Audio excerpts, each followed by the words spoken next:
This is the new Micra, Nissan's box-fresh Super Mini, which will be sold in 160 countries worldwide. With such a massive market, it has to be internationally inoffensive. In emerging markets like China and India, a bread and butter car like this could be just what the doctor ordered. The trouble is, us fussy Europeans expect more than bread and butter. We want jam. And jam is something the Micra doesn't have. To avoid scaring anyone off, Nissan have skimped on the things that make a Super Mini come alive, like an enjoyable chassis. There's nothing about the way this drives that is anything other than functional. It's comfortable, it's light, but the steering is quite low geared, so it takes a lot of arm twirling to get around corners.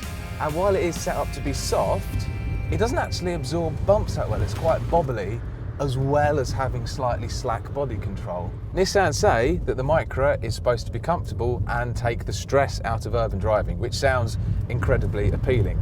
Unfortunately, it's actually just a bit blunt, fairly inaccurate, and a bit stodgy.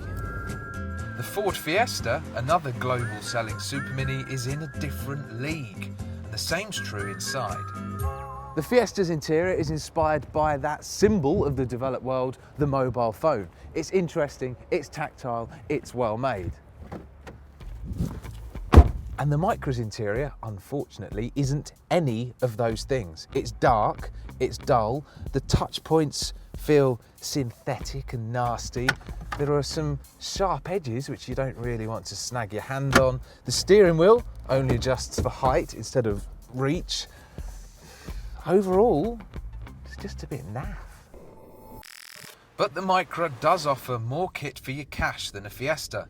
It costs between 9 and 12 grand, and even mid-spec models have Bluetooth, climate control, electric windows and alloy wheels.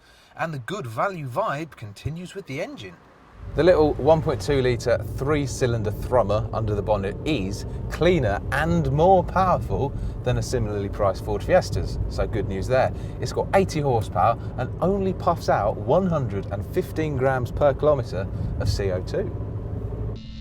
But the standard kit and strong engine don't do enough to make up for the fact that its design, chassis and build quality lag behind even budget Super Minis from Suzuki, Skoda and Hyundai.